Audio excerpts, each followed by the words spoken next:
Hi, I'm Mike Bellevue, and today we're out at Duelist Den, and I'm going to answer a question that's posed to me quite a bit. In fact, this is probably the most frequent question I'm asked, which is, I'm brand new to shooting, or I'm brand new to black powder. I'd like to get my first cap and ball revolver. What's the best one to get? And my answer is the 1851 Colt Navy.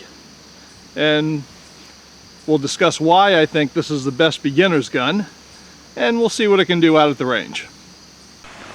One of the reasons that I recommend the 1851 Navy as a good first gun for a new cap and ball shooter is because it's chambered in .36 caliber.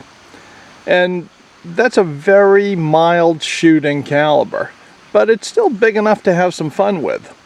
It's also got the added advantage that the smaller caliber, which takes a .375 to a .380 inch ball, is only 2/3 of the size of the ball used in a .44 caliber revolver. And the powder charge that you use is only about 2/3 of the powder charge that's used in, say, a .44 1860 Colt new model Army revolver, or a Remington new model Army 44. So it's more economical to shoot as well. In fact, you can shoot these things for close to the cost that you would shoot a .22 long rifle if you cast your own balls. If you have to buy balls, well, you know, you're talking about that expense. But most new shooters will be buying balls, but as you get more experienced, you might want to cast your own, like these. And these are certainly more economical to shoot. See the little sprue on there from the casting. So we're going to load this thing up just to show you how it's done, and then we'll take it out and we'll ring some steel with it. Hey, this is loaded the way most cap and ball revolvers are loaded. This loading lever with rammer is what seats the ball, so we'll be using that in order to start the process off. You put it on half cock, and that allows the cylinder to spin freely. I'm using a flask that's got a preset powder measure on it, so this will drop just about 20 grains of 3FG GoX powder. That's what I'm using. So we'll just dump that in. I've got a pre-lubed wad. You can buy these from Oxyoke, and eventually you could make your own. I like to take the back of a pen and just get it started kind of straight. And then the last step is we'll take a round ball, we'll seat it with that sprue up, we'll rotate it under the loading lever, we'll get that on it, and then you just send it home.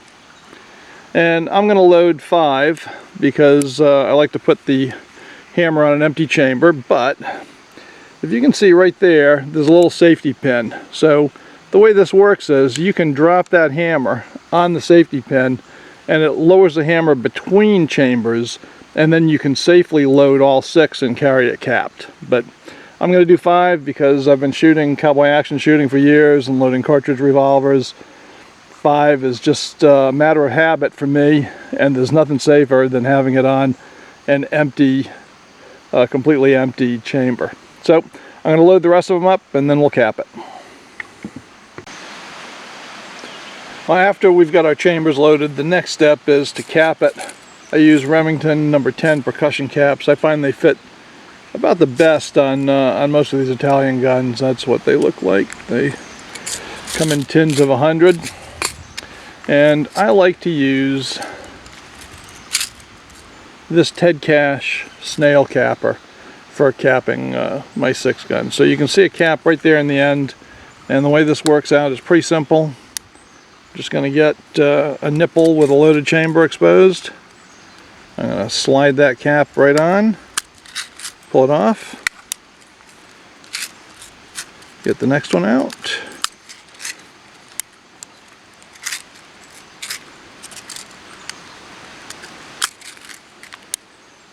This is even easier if you don't have to coordinate yourself on camera,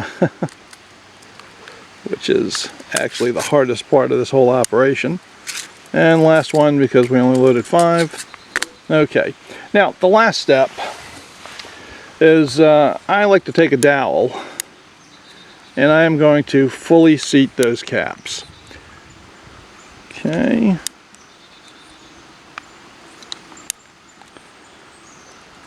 I get asked, aren't you afraid you're going to set them off? And I'm really not. I mean, you have to push pretty hard to set them off. All I want to do is just make sure that the inside of the cap where that fulminate is, the explosive material, is pressed right up against the top of that cone. Because otherwise, if it's not all the way up, your first hammer blow will end up just seating the cap all the way instead of setting it off. And the gun won't fire. So you want to make sure everything is down, snug and tight. And that's it. That Colt Navy is loaded and ready to go. And a .36 caliber Navy revolver is very mild recoiling. So you can learn to handle it, learn to shoot it quite accurately without dealing with recoil issues. You can always move up to a .44 caliber gun later if you like this. One thing I'm going to caution you on is not to buy a brass framed gun like the one on top here as your first gun. I've got a couple of brass framed guns. I almost never shoot them. I have them as example guns of a particular type. But my first gun back in 1972, first cap and ball, was a brass framed 1851 Navy. And it shot fine when I first got it. And I shot it a lot. Maybe more than you'll shoot yours. I was 17 years old and I shot that gun just about every day. Within a year, the brass frame had stretched so much that the gun was unusable. Completely unusable. And I went out and I bought this steel-framed gun from Dixie Gun Works, another 1851 Navy. And I've had this gun since 1973 and it still shoots just fine. Brass frame guns are less expensive, but it's a false economy. Unless you never shoot them, you will wear them out. And with a .36, there's no such thing as a heavy load, and still in a year I stretched that frame out. So I would caution you to stay away from them. Spend the extra money on a steel framed gun. You'll be happy you did in the long run. Well, let's take the 1851 Pieta Navy and see how it does on Evil Roy.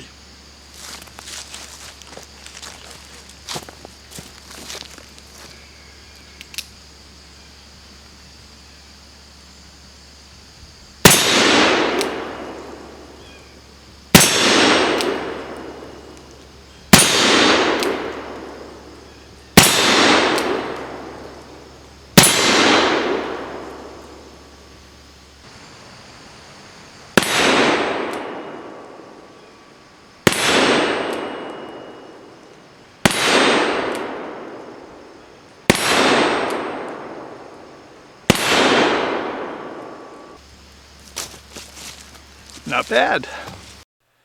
I realize that some of you are inspired to try shooting cap and ball revolvers because of video games or movies or TV shows that you've seen.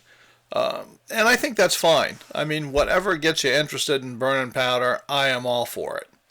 I just want to caution you that some of the guns that you've seen in games or TV shows, they're not great guns to start off with. That's why I recommend starting off with the Navy. I would stay away from guns like the Patterson or the Walker, or certainly the LeMat. And I have to tell you, lately I've been flooded with questions about the LeMat revolver because I guess the Ed Harris character in Westworld, which I have not seen, I have to confess, I guess uses a LeMat revolver. So I'm getting questions out the chute on that.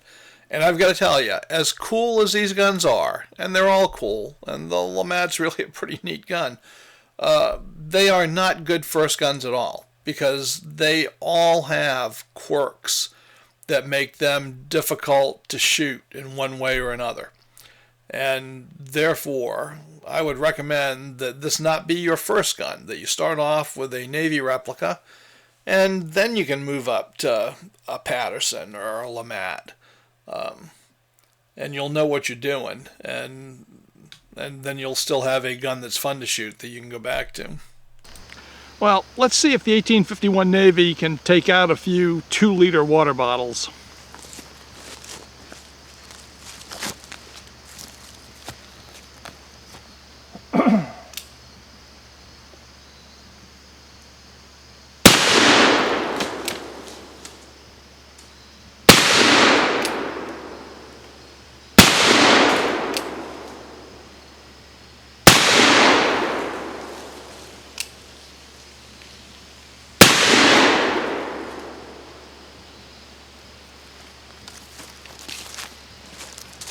And I guess it can.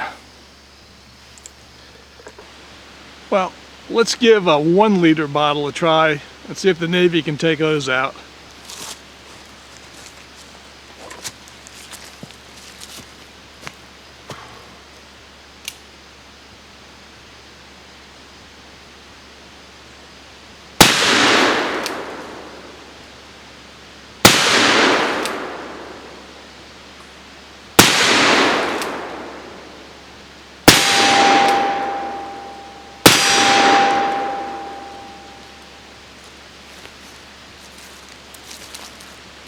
Not bad for a design from 1851.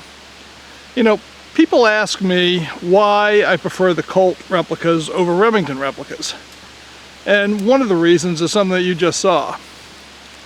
This gun has fired 40 rounds so far today. I haven't cleaned it, I haven't oiled it, I haven't even wiped it off. All I've done is load it and fire it, and it just cycles. No problems. No jams. Everything is still flowing freely. And I've got 4 Remingtons and not one of them can do that. And that's one of the reasons why I prefer the Colt design. So if you're looking for your first revolver, 1851 Navy, that is my recommendation. I just arrived in Steel City. And Swingin' Sam and the Circle Gang are making it hard for me to relax. I'm going to have to clean up the town. Let's see if I can do it with the 1851 Navies.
Well, that could have gone smoother, but the job got done.